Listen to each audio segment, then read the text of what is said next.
కుప్పం ఆర్ఎండ్బి అతిథి గృహంలో బీఎస్పీ పార్టీ సమావేశాన్ని నిర్వహించారు. ఈ సందర్భంగా పార్టీ రాష్ట్ర అధ్యక్షుడు పరంజ్యోతి మాట్లాడుతూ కుప్పం నియోజకవర్గ బీఎస్పీ పార్టీ తరపున ఎమ్మెల్యే అభ్యర్థిగా గణేష్ పోటీ చేస్తున్నాడని ప్రకటించారు. బడుగు బలహీన వర్గాలకు బహుజన సమాజ్ పార్టీ అండగా నిలుస్తుందని అన్నారు. దేశంలో రాష్ట్రంలో పేదల పక్షాన పోరాడే ఏకైక పార్టీ తమ పార్టీనేనని స్పష్టం చేశారు. అధికార ప్రతిపక్ష పార్టీలు బహుజనులను ఇంకా ఎంతకాలం మోసం చేస్తారని ప్రశ్నించారు. ప్రజలు ఆలోచించి తమ అభ్యర్థులను గెలిపించాలని, ఏనుగు గుర్తుపై ఓటు వేయాలని విజ్ఞప్తి చేశారు. గణేష్ అనేటువంటి నియోజకవర్గానికి సంబంధించినటువంటి ఇన్ఛార్జ్గా ఉన్నటువంటి ఈ గణేష్ రాబోయే ఎన్నికల్లో బహుజన సమాజ్ పార్టీ తరఫున మరి పోటీ చేస్తూ ఉన్నారు. కాబట్టి ఈ విషయాన్ని మేము సెంట్రల్ పార్టీకి రిపోర్ట్ చేస్తున్నాం. ఆయన రాబోయే ఎన్నికల్లో బహుజన సమాజ్ పార్టీ అభ్యర్థిగా పోటీ చేసే అవకాశం ఉంది. కాబట్టి ఆయన్ని తప్పకుండా ఈ బహుజన సమాజ్ పార్టీ అభ్యర్థిగా బహుజన సమాజ్ పార్టీ తరఫున మరి మీరందరూ కూడా ఆదరించి చేస్తూ ఉన్నాం. జై భీమ్, జై భారత్. మరొకరు గెలిచినా కూడా వీళ్ళిద్దరు గెలిచినా కూడా మన జీవితంలో మార్పు రానే రావు. ఎందుకంటే మీ గురించి పట్టించుకునేటువంటి వాళ్ళు ఎవరైతే లేరు. భారతదేశంలో రాజ్యాంగం ఏం చెప్తుంది, చట్టాలు ఏం చెప్తున్నాయి, కనీసం ఆ చట్టం అమలు చేస్తున్నారా అనే విషయం ఒకసారి అర్థం చేసుకోండి.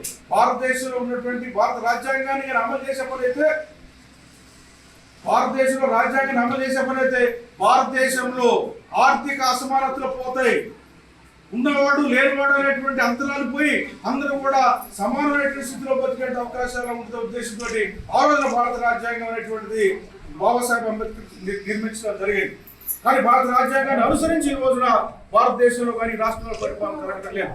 అంతేకాదు భారతదేశ రాజ్యాంగం ప్రకారంగా మరి పరిపాలన జరిగే పని అయితే ఉన్నత కులాలు, తక్కువ కులాలు అనేటువంటి అగ్ర కులాలు, బహుజన కులాలు అనేటువంటి అంతరాలు పోయి మరి సామాజికంగా అందరూ కూడా సమానత్వంగా వస్తారని చెప్పి భారత రాజ్యాంగం ద్వారా పరిపాలన జరిగితే చెప్పేసి ఆ రోజున ఈ బాబాసాహెబ్ అంబేద్కర్ నిర్మించిన రాజ్యాంగం ద్వారా పరిపాలన జరిగితే జరుగుతుందని చెప్పేసి ఆ రోజున అనుకున్నాం. కానీ జరుగుతున్నదా? ఆర్థికంగా ఇంకా వెనకబడిపోతూనే ఉంది.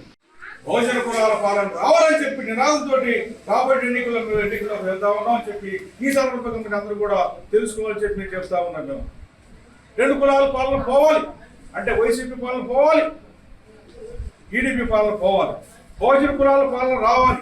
బహుజన కులాల పాలన ఈ రాష్ట్రం ఎలా వస్తుంది? కేవలం బహుజన సమాజ్ పార్టీ ద్వారా వస్తారు.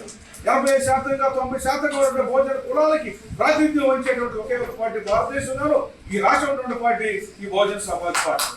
కాబట్టి ఈ బహుజన సమాజ్ పార్టీ అధికారంలోకి రావాలి. అధికారంలోకి వస్తే మనం ఏం చేస్తామనేటువంటి విషయాన్ని ఈ సందర్భంగా ప్రజలందరికీ తెలియజేయాలి. ఈ కుప్పలో ఉన్నటువంటి ప్రజలు కూడా మనం తెలియజేయాల్సిన అవసరం ఉండదు.